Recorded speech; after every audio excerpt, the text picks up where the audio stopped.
We haven't hit the singularity yet, but we've definitely crossed an event horizon of sorts. From this day forward, the majority of content on the internet will be created by artificial intelligence. Let that sink in. The attention economy pits you against me. Money makes no sense these days, and the robots are taking jobs. The planet is in peril, but we can set us free. Put our brains together if we lead with our hearts. Gotta take back control from the greedy and the corporate. Gotta take back control to the hands of the people. Collaborate and listen. We learn and we grow. Build the future that we want. Gotta take back control. Welcome to Tech Back Control. It's a new project I've started to explore the disruptions in tech that shift power into the hands of the people. If you want to get a feel for what this podcast and project is about, feel free to listen to the trailer first. Today, I'm exploring the role generative AI will have on how the internet looks and feels and what we can do about it. So, you wouldn't think it based on any of the news headlines in the past month, but we've had AI for decades. But instead of generating images, text, or music, it has mostly been hiding in the background generating content recommendations. That has been by far the most profitable and compelling use of AI, working behind the scenes of the internet, recommending content to keep us humans more engaged and watching and scrolling for longer or clicking adverts for consumer products. You never saw it, you never asked it anything, you never typed into a chat box and expected a response, but it has been watching you for decades, monitoring your behavior and generating recommendations which it thinks you will like. And that AI usage has created problems. It has tuned, incentivized, and modified what content creators make because they are directed by the wants of the YouTube algorithm, or Instagram's algorithm, or TikTok's algorithm, whichever algorithm is recommending the content. You ask any content creator out there and they'll tell you how they have been adapting the type of content they make, from the thumbnails, the titles, the duration, the subject matter, maybe even the time of day they post, all aspects of their content for years to try and be picked up and recommended by the algorithms. We've seen the same with our news media. It's steadily become more divisive, more sensational, more angry and emotive for the same reasons. Editors, like content creators, are slaves to the AI algorithms which recommend content on the internet. I guess the other side of the coin is that same AI, which has been lurking around in the background, has changed us. It knows what we like, and it has one goal, which is to keep giving us that fix to maximize our engagement. So I'm wondering, what happens to the internet in a world where AI has the goals both to recommend the content and also to generate the content too? It's a genuine question, and one which I think is much more likely than you might give it credit for. For the moment, one of the main uses for generative AI, and pretty much the only way humans are profiting from it right now, is with social media influencers reacting to the latest AI breakthroughs. Sure, that will change as proper mainstream use cases get built out and deployed, but for now, the ones capitalizing on generative AI are the social media influencers and the news media. I mean, let's face it, the AI news cycle is getting out of control. When I'm researching this topic, I'm overwhelmed, because I can't do an episode every time there's PDF GPT or Bid GPT or Hugging Chat or Baby AGI or Auto GPT or God Mode or Circle Chat or Runway Generation 2 or Midjourney version 5 or any of these things, because it becomes overwhelming.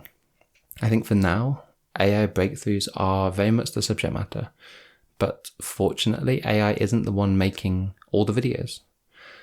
So in today's episode, the thing I want to explore is what I think is the inevitability of AI sitting on both sides of the content game, recommending it on the one hand, and simultaneously generating it on the other. I see this as a type of singularity that I think is imminent in terms of the content on the internet, and to be honest, content in general. I mean, do you remember what the internet was like before ChatGPT? Before ChatGPT was launched, almost all the content on the internet was human-created content. I should probably caveat that because CNET and a whole load of low-quality media sites have been using AI to generate content for years now. And in small batches, there have been a lot of generative AI experiments, especially in the art world and academic world. So with that caveat in mind, by and large, the high quality content that you've had in the news or that you saw in academic papers or business reports or source code repos or white papers or textbooks, almost all of that was human created written content.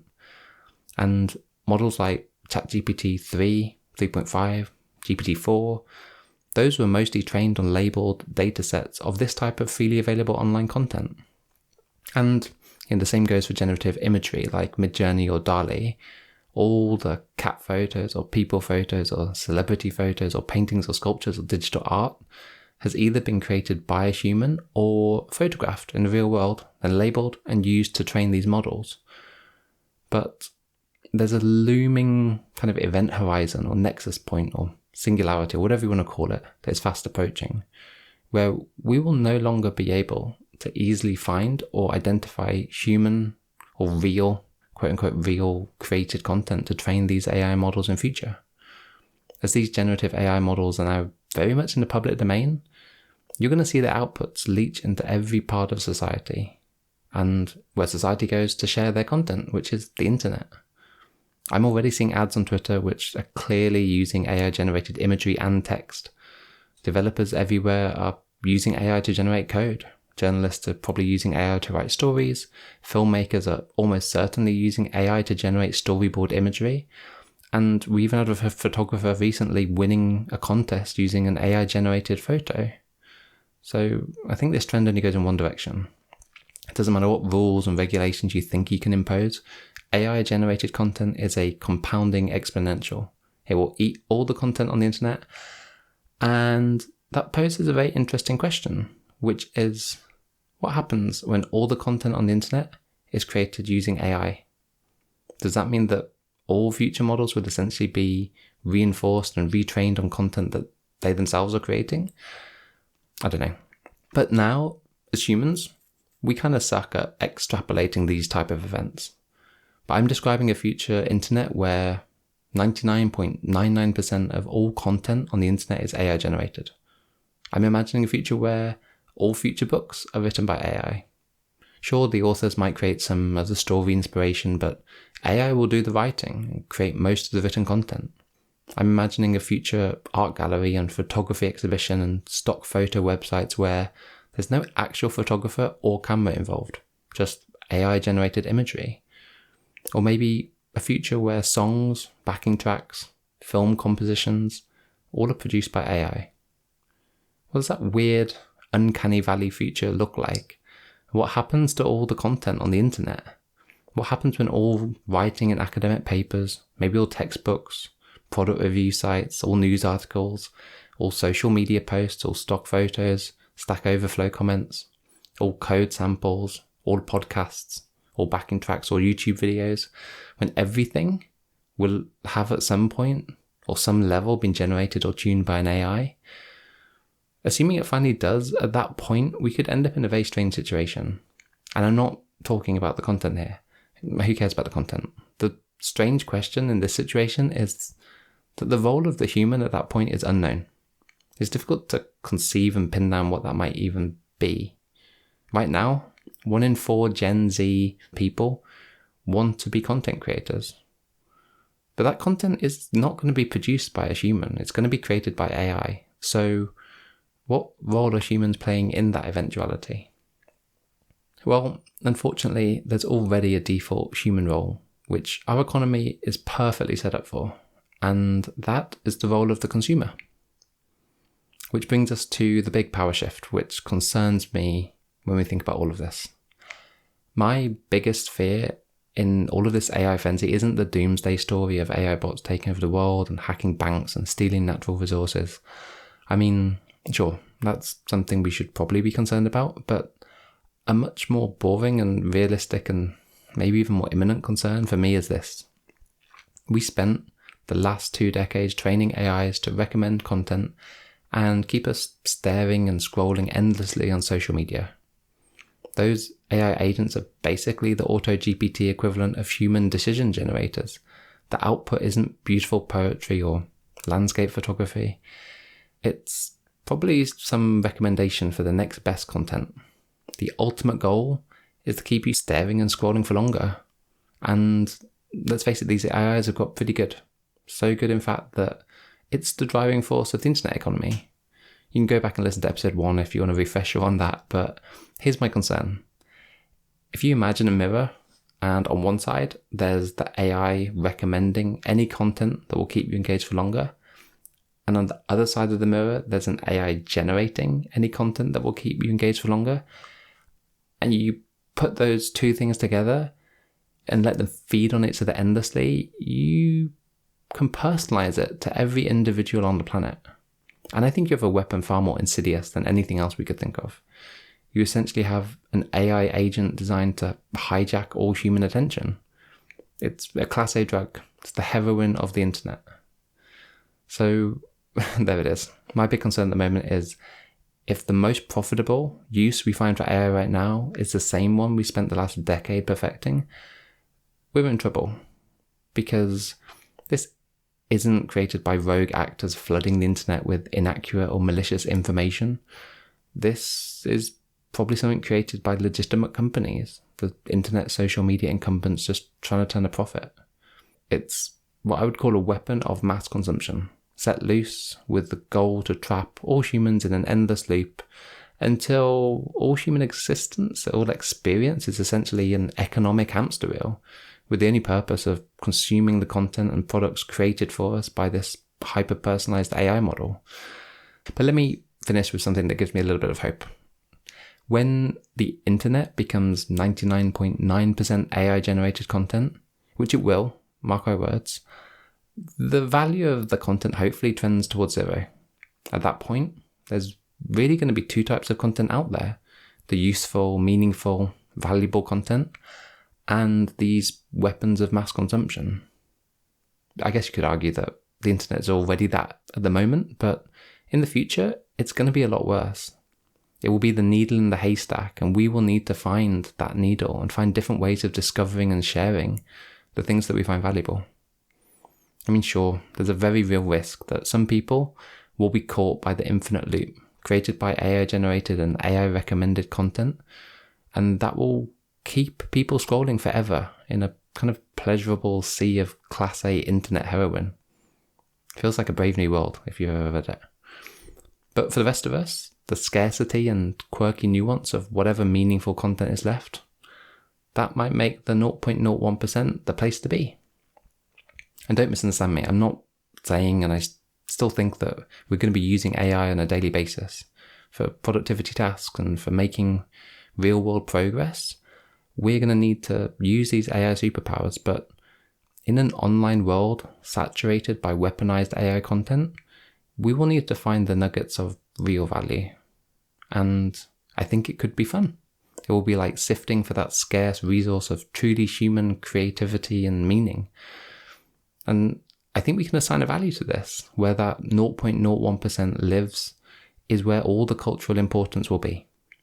That little curated garden will be our art, our music, our theatre, our film, our literature, but also the memes, which give us social connections and purpose. Even if some of these creations have AI fingerprints all over them, if we're the ones who create and give meaning to it, then it kind of belongs in the 0.01%. I know some of you are probably thinking, well, what if AI shows some sort of sentience? Can we invite them into a little cohort of this curated human-centric internet? And I'm not going to even attempt to open that kind of worms on this episode. So if you want to go there, join the Discord. I'm sure it's worth diving into further. For now, I'm pretty petrified by a world where we trap ourselves in AI-generated and recommended online content. But I'm also very hopeful that as the AI-generated content, high quality and amazing as it may be right now, as that content becomes exponentially ever-present and almost boring and reductive and perfect, its cultural value to us may trend towards zero. And in a weird, kind of retro sense, I think the unpredictable, nuanced, irrational, strange and quirky properties of being human will surface as we start to make sense of what makes us different from AI. I really think there's something there. This may go off piece a bit, but It's hard to pin down right now, but I genuinely think that when AI eats the internet, we'll realize that there's more to being human than simply the cognitive side of how we operate and interact online. We're definitely more than just big-brained large language models or fluid-filled YouTube consumption stacks. We operate on many levels. We have hormone cycles, circadian rhythms, the weird flora of our microbiome, our genetics, our epigenetics, our constant cellular repair. I mean, we literally replace our entire bodies multiple times over the course of our lifetimes. And more than that, we're not just individuals. We have shared social values and often behave as a collective in our own little communities. We're messy, complex, and constantly evolving. Maybe not physically anymore, but culturally and socially, we're constantly at change. You can see that throughout our history as our sense of morality and art and fashion change over time. So where am I going with this? Well, I think that tiny fraction of the internet, let's call it the human curated garden of the internet, I think we can find something of enormous value there. Maybe it will look something like AI can't do right now, with social and communal values, maybe even a collective shared consciousness. Or maybe it will lean more towards the natural world, the environment and other living species. Maybe it will be lots of little internet gardens, who knows? They're all finding their own consensus around unique shared definition of value. I don't know, maybe I'm being too optimistic. But in the future, when the internet is mostly an AI-generated weapon of mass consumption, I have a feeling we want to hang around in that 0.01%, in the human-curated internet, where all the people are, and where we assign value, not the algorithms. If you enjoyed this episode, please leave a review on whatever podcast app you're using. And if you want to get more involved in the conversation, feel free to join the Discord. This episode was written, recorded, and edited by me, Jonathan Tipper. The theme song is by Jonathan Mann, and the backing tracks are from Epidemic Sounds. The artwork for this episode was created using Midjourney. Thanks for listening, and I'll catch you next time.